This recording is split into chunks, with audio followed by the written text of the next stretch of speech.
Your AI UGC ads don't fail because of bad prompts. They fail because you don't have a system. Most people open up ChatGPT, ask for a few prompts, and hope. Then when it doesn't convert, they blame AI.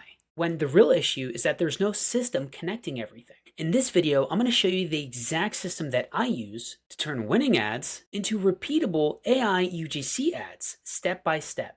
You might feel like every AI UGC ad that you create feels like a one-off experiment, and that could definitely hinder your confidence in whether this actually works.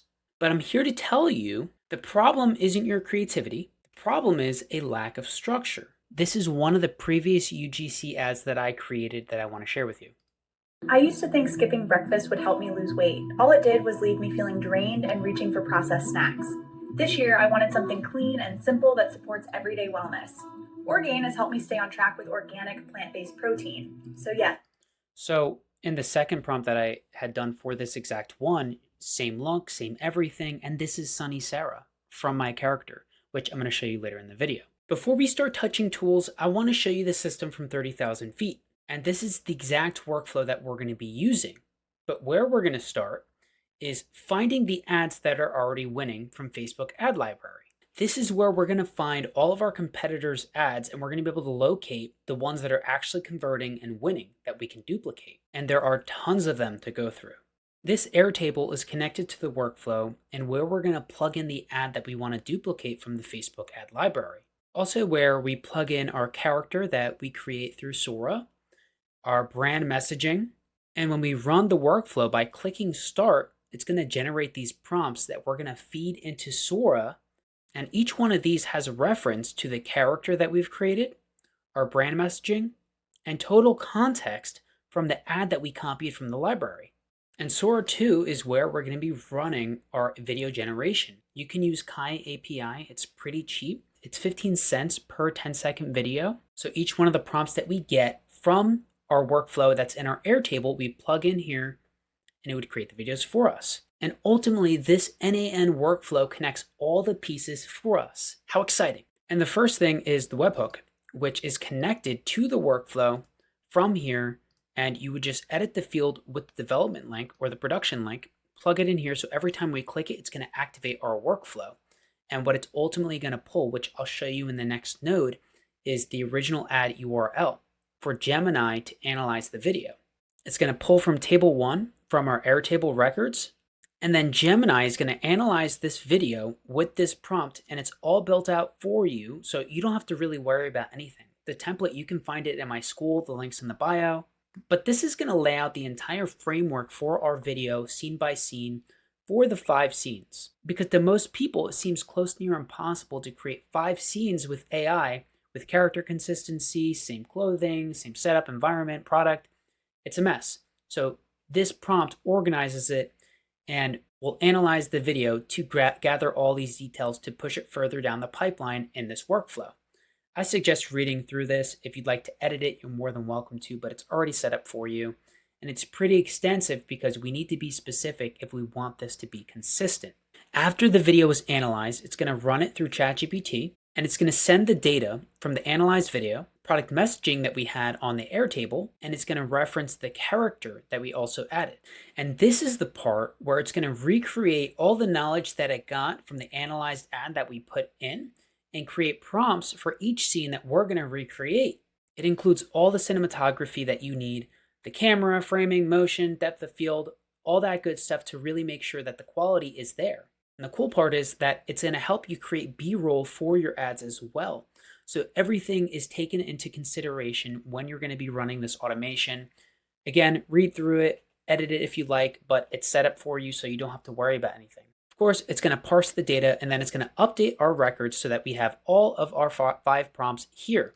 I know I suggested reading through the system prompts in the workflow, but if anything, test it out for yourself and read the actual prompts that we're going to plug into Sora before you launch them. I believe this is more important because I've tested the framework. It works on the workflow. This is where the results are really going to stem from when you're generating your videos. So read through it, make sure it fits what you have in mind. And for example, to show you the final part of the workflow is to plug in the prompt and generate. It's really that simple. And then I suggest putting it to 15 seconds just in case the script or the video gets cut off, and it gives you some extra wiggle room when you're in the final production of editing of the scenes. And one of the cool parts about Kai is that it removes the watermark. So you could use Kai or you could use Sora too on the web app, but you are going to have that watermark. So I would suggest just using Kai. It's cheap. And I know they have a storyboard here, but look at the cost difference. So we're just going to stick with the Sora 2 text to video and run through this system in its full glory. And we're going to begin with the Facebook ad library and how to source those ad URLs. Now, when you're looking for the ad that you want to duplicate, it's important to look for ads that have been running for at least a month so we can be sure that it's converting, because chances are the company wouldn't be running them consistently if they weren't making money.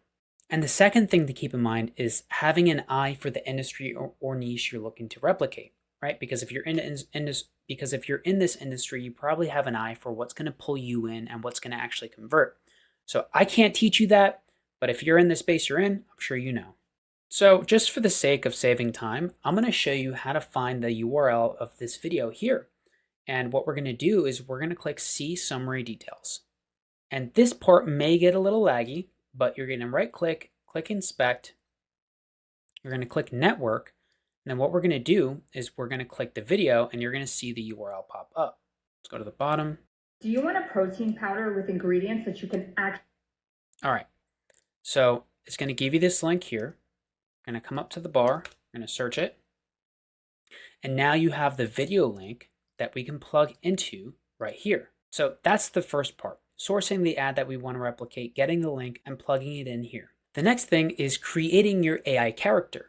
The easiest thing to do is to create the character from the Sora 2 app on your phone. So you would download it, and I'm going to show you an example of what I created. Ignore the sound. You know those moments when the day feels like it... All right. So this was the scene that I put together. You can pause it and get an idea of what you want to create. And it gave me this tag, charlieau.sunnysarah. Once I got the tag, I just plugged that in here for reference. So when that workflow runs, it knows the character to pull, and this is a public profile. So now we have the original ad URL, we have the character created, and the product message, right? You might be saying to me, Charlie, I already have my brand messaging. I'm not worried. Well, I'll tell you, this GPT that I created is going to give you a more specific brand message that's going to fit and is going to be duplicatable. And this is a framework that's going to allow you to create something that the workflow can read and use to create a solid UGC ad for you. And it's going to go through and ask you a lot of questions about your business, pain points, etc., etc. If we go to the bottom, you'll see some really cool stuff. Messaging to avoid, call to actions, messaging pillars, target audience. I think all this stuff is an important exercise in general for all of us business owners. But if you already have your messaging, you could just plug that in. But I would suggest using this. It's also in the course, in the Skool, next to the workflow template. So you'll find it there. And I already had mine created, so I just have this plugged in here.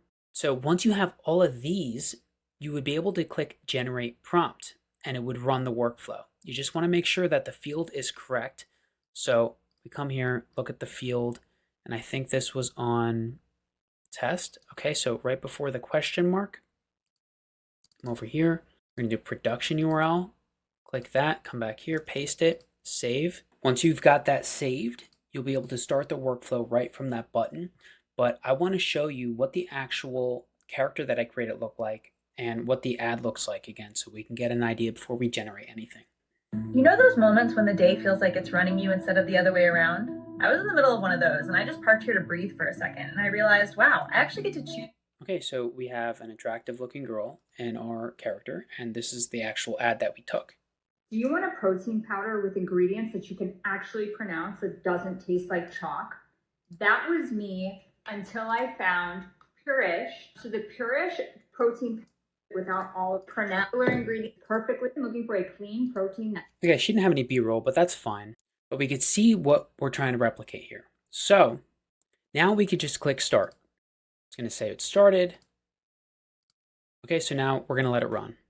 Okay, so it added all the prompts for us. I'm going to pull this up. Let's take a look. Scene, cinematography, come down. You'll see the subject is added here. Use the public character. Okay, so that's great. Just copy the prompt.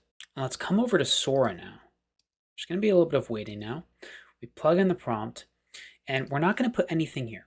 The reason we're not going to put anything here is because we created a public profile on Sora 2 on the app.